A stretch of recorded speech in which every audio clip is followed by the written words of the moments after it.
Hey, how's it going? This is Courtney with Hands and Feet Jesus Freaks, just out for a drive to get my computer, and felt like I had enough time to share a word with you.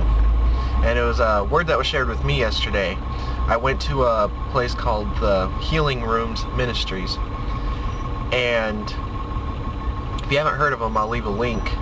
And what the ministry is, it's an international ministry, and what you do is they have these rooms. You just go during their hours and you walk in, give them your prayer request, or just have them pray for you. And you go into a room with two people and they just pray for you and pray over you. And it has been really powerful the last few times I've gone. God has revealed things in me that I never thought were there or never thought was possible. Like, really, you're going to do this with me? Okay. And one of the last words that I got yesterday after they prayed with me and prayed over me was when I go to prayer, I need to go to prayer with anticipation, not expectation. And in the last 24 hours, that's really been sinking in, and it's kind of changed the way I was approaching prayer. Because when we go to prayer with expectation, it's usually in our downtime, and we're asking God to just take this away, please God, I can't get through this is hurting me, I'm going to die, get me through this. And we expect Him to take it away. Or if we think we need something, we're like, God, I need this, I need you to give me this. I would do so many good things with this, and we expect Him to answer our prayers, but it's not always the right thing for Him to answer our prayers. I do look back and I would have to agree with Garth Brooks, thank God for unanswered prayers, because if He would have answered some of my prayers back then, I could either be dead or extremely miserable right now. So I'm very grateful for that. But when we come to prayer in anticipation, we change the way we word our prayer, and that kind of changes our heart in the matter as well. And so in the same situation, if you're having you have some downtime, something's not going right, or you feel like you need help with something, perhaps you need some money or anything like that, and so instead you come to God, you're like, God, this is going on in my life, and I know you're going to get me through this. You promised that if I believe in you, if I trust in you and give all my anxieties, my worries, my pain to you, that you will get me through it, you will heal me. And I thank you for your faithfulness and your unconditional love. And I know that I have the strength that I find in you to get me through this situation. And you will not let me down. Sometimes He lets us bend, but He won't let us break. Just like the Group 1 Cruise song, He Said. Awesome song. And that, if you think about it, you're pretty much praying the same thing, but it's in anticipating that God is going to keep His promise. You are putting your trust in His promise. You are fully trusting in Him. And when you do it with expectation, you're going to Him with a certain amount of doubt that it might happen, or He might just continue letting you suffer. And God doesn't do that. He's all about love, and He might not answer our prayer at all because He knows it's not what we need. Or He might answer it at a different time and in a completely different way than we were expecting, but in a way that is completely right. And was kind of thinking about that this morning because I was driving my wife to work. And at some point along this drive, there's a bridge that goes over the river, and I'm actually kind of going over it right now. Interesting. And I don't know if you can really see it from that point, but this bridge doesn't go flat across. It goes up and then it goes back down. Not a whole lot, just a little bit. But it's just enough that it was dark this morning, of course, at like 4:35 in the morning. And when I came to the bridge, it was coming to, I could see it. And from my perspective, especially in the dark, it looked like someone had removed the last half of the bridge. And I was like, holy crap, really? And of course I'm tired too, so that kind of probably played something on in my head. But it literally looked like the last half of the bridge was gone. I was like, oh great. And of course I knew it was there, because if it wasn't, there would have been, hopefully it would have been some, cones or something to keep it from going over it. But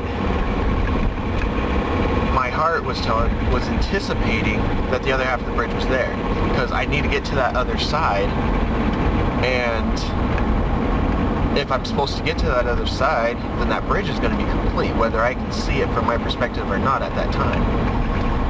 So, of course, I kept going. I hit the bridge, and I get up to the crest, and I look over, and I see the rest of the bridge, and I just kind of go, whew. Even though I knew it was there, I kind of had my little doubts, because I was expecting something instead of anticipating it. And that totally did a flashback to yesterday, and kind of made me think about how we do things in our lives, and how I've done things in my life, where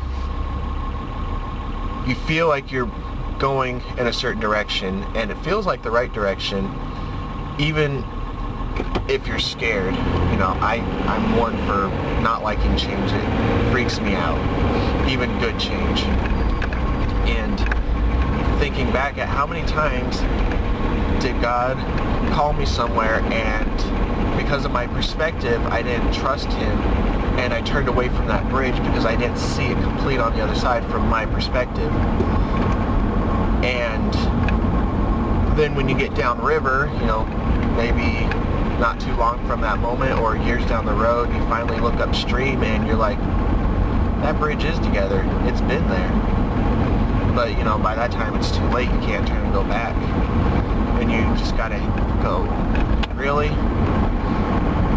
Did I just do that? Yes.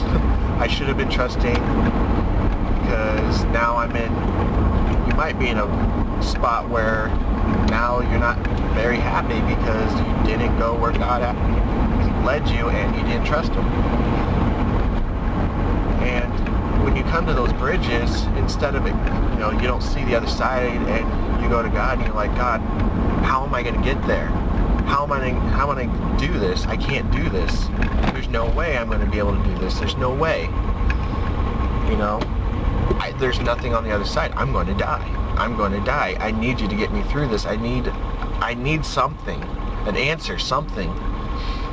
And then you're expecting a certain answer. You're expecting Him to do something in a certain way that you think is the best way.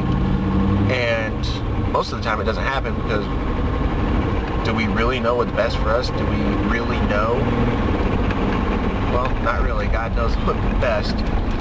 So instead, when we come to those bridges and we have our fears and everything, because it's normal, we're human, and we go to that bridge and we can't see the other side, but we go to God in anticipation. Be like, God, I know I'm supposed to be going in this direction, and